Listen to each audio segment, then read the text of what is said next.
जय हिंद दोस्तों। तो आप सभी का स्वागत है हमारे यूट्यूब चैनल गुड पर। तो आज हम लोग डिस्कस करेंगे मौर्य और मौर्य काल के पूर्व काल के इम्पोर्टेंट क्वेश्चंस। तो आज का जो पहला क्वेश्चन है उसे देखते हैं। आज का पहला क्वेश्चन है कि बिंबिसार किस साम्राज्य के राजा थे। तो इसके ऑप्शन है कौशल राज्य, आर्यक वंश या मगध राज्य या अवंती राज्य। तो इसका जो राइट आंसर हो जाएगा वो क्या होगा, आर्यक राज्य। ठीक है, इसका जो राइट आंसर होगा आर्यक राज्य। अगला क्वेश्चन है अजातशत्रु किसका पुत्र था। तो इसके ऑप्शन है सिकंदर, वासुदेव, बिंदुसार या बिंबिसार। तो अजातशत्रु था वो किसका पुत्र था, बिंबिसार का। ठीक है, इसका जो राइट आंसर हो जाएगा बिंबिसार। इसमें आपको कंफ्यूज नहीं होना है, बिंदुसार अलग है और बिंबिसार अलग है।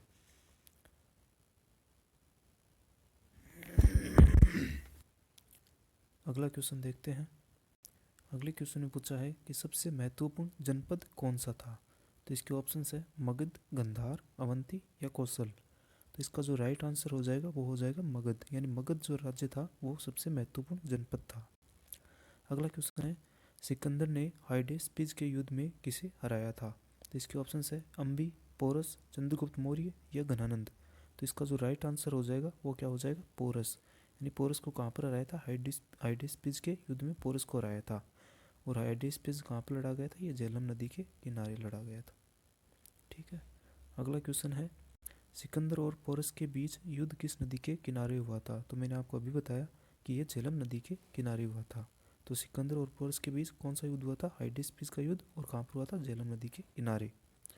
अगला क्वेश्चन है, अगले क्वेश्चन ने पूछा है कि 6ठी शताब्दी ईसा पूर्व मगध में किसका विशाल भंडार था। तो इसके ऑप्शन है तांबा, टिन, लेड या लोहा।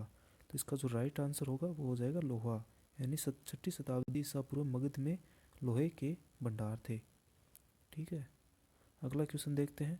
अगले क्वेश्चन ने पूछा है निम्न में से किस राज्य ने सर्वप्रथम युद्ध में हाथियों का इस्तेमाल किया था। तो इसके ऑप्शन है मगध, कौशल, चंपा या अवंती। तो सबसे जो विकसित जो जनपद था वो कौन सा था, मगध। तो यहीं पर युद्ध में किसका इस्तेमाल हुआ था, हाथियों का। ठीक है, अगला क्वेश्चन है प्राचीन काल में स्रोत सामग्री लिखने के लिए प्रयुक्त भाषा निम्न में से कौन सी थी। तो इसके ऑप्शन है पाली, ख्रोष्टी, संस्कृत या ब्राह्मी।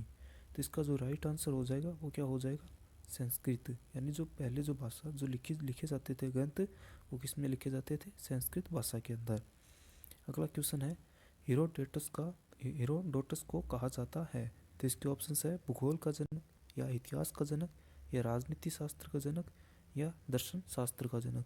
तो इसका जो राइट आंसर हो जाएगा वो हो जाएगा इतिहास का जनक। यानी हेरोडोटस को क्या कहा जाता है, इतिहास का जनक कहा जाता है। अगला क्वेश्चन देखते हैं। अगले क्वेश्चन ने पूछा है धार्मिक पाठ का नाम क्या था। तो इसके ऑप्शन है सुक्ति संग्रह, मूसा संहिता या त्रिपिटक या वेद अवस्था। तो इसका जो राइट आंसर होगा वो क्या हो जाएगा, मूसा संहिता। अगला क्वेश्चन है, अगले क्वेश्चन ने पूछा है महाभाष्य किसने लिखा था। तो इसके ऑप्शन है गार्गी ने, मनु ने या बाण ने या पतंजलि ने। तो इसका जो राइट आंसर होगा वो हो जाएगा पतंजलि, यानी महाभाष्य किसने लिखा था, पतंजलि ने। अगला क्वेश्चन है चंद्रगुप्त मौर्य का जन्म कब हुआ था।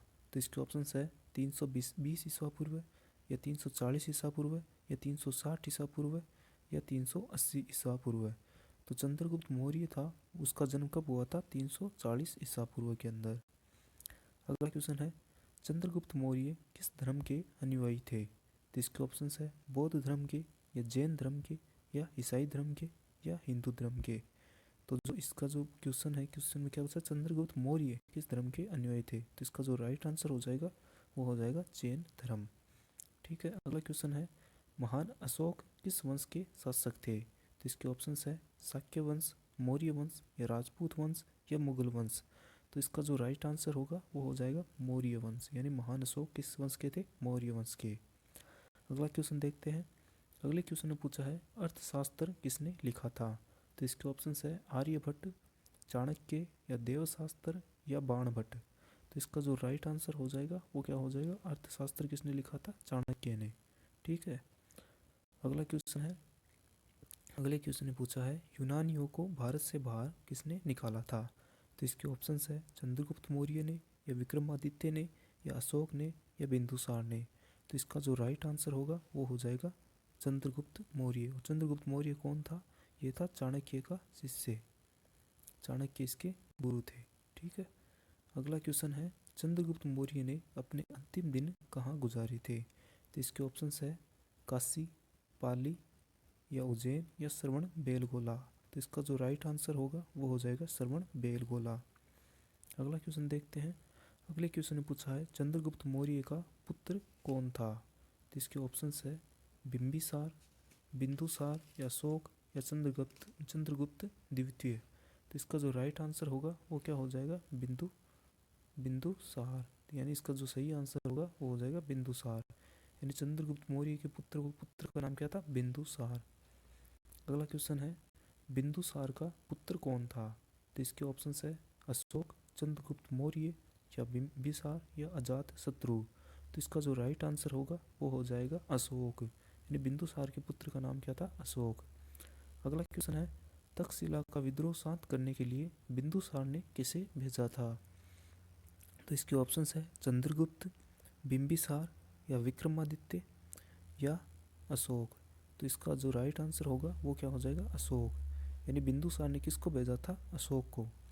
अगला क्वेश्चन है अशोक की नीति में बदलाव किस घटना के बाद आया था? तो इसके ऑप्शंस है तीसरी बौद्ध संगीति के बाद या कलिंग युद्ध के बाद या बौद्ध धर्म को अपनाने के बाद या मिशनरी को सिलोन भेजने के बाद। तो इसका जो राइट आंसर हो जाएगा वो क्या हो जाएगा? कलिंग युद्ध के बाद। और कलिंग युद्ध के बाद ही इसने कौन से धर्म को अपनाया था? बौद्ध धर्म को अपनाया था। ठीक है, अगला क्वेश्चन है किस एक राजा को देवा नाम प्रियदर्शी नाम दिया गया था? तो इसके ऑप्शंस है अशोक, चंद्रगुप्त मौर्य, गौतम बुद्ध या भगवान महावीर। तो इसका जो राइट आंसर है वो क्या हो जाएगा? अशोक। यानी अशोक को ही देवा नाम प्रियदर्शी नाम दिया गया था। अगला क्वेश्चन है अगले क्वेश्चन ने पूछा निम्न में से किसकी जानकारी अशोक के शिलालेख में मिलती है? तो इसके ऑप्शंस है जीवन वर्त नीति या आंतरिक नीति या विदेश नीति या उपयुक्त सभी। तो इसकी जो सही आंसर होगा वो तीनों हो जाएंगे, जीवन वर्त नीति, आंतरिक नीति और विदेश नीति। यानी इसका जो सही आंसर होगा वो हो जाएगा उपयुक्त सभी ही। अगला क्वेश्चन है अशोक के किस स्तंभ में उसके रूपांतरण का विवरण मिलता है? यानी उसने जो कलिंग युद्ध के बाद जो उसने बौद्ध धर्म को अपनाया था उसका विवरण कौन से स्तंभ के अंदर मिलता है? तो इसके ऑप्शंस है रॉक एडिक्ट 2 या रॉक एडिक्ट चौथे में या रॉक एडिक्ट छठे में या रॉक एडिक्ट आठवें में। तो जो स्तंभ आठवां था उसके अंदर इसका जो विवरण है उसके जो रूपांतरण का विवरण मिलता है वो अशोक के 8वें स्तंभ में मिलता है। ये लास्ट क्वेश्चन है 25वां। इसके ये क्वेश्चन है कलिंग युद्ध कब हुआ था? तो इसके ऑप्शंस है 269 BC या 261 BC या 260 BC या 230 ईसा पूर्व। तो इसका जो राइट आंसर हो जाएगा वो क्या हो जाएगा? 261 BC। तो यानी कलिंग युद्ध कब हुआ था? कलिंग युद्ध हुआ था 261 BC के अंदर।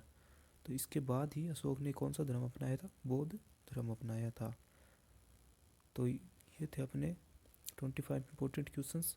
तो ये वीडियो आपको कैसा लगा हमें कमेंट सेक्शन में ज़रूर बताएं एंड वीडियो ज़्यादा से ज़्यादा share and like and channel को ज़्यादा से ज़्यादा सब्सक्राइब करें। Thanks for watching this video.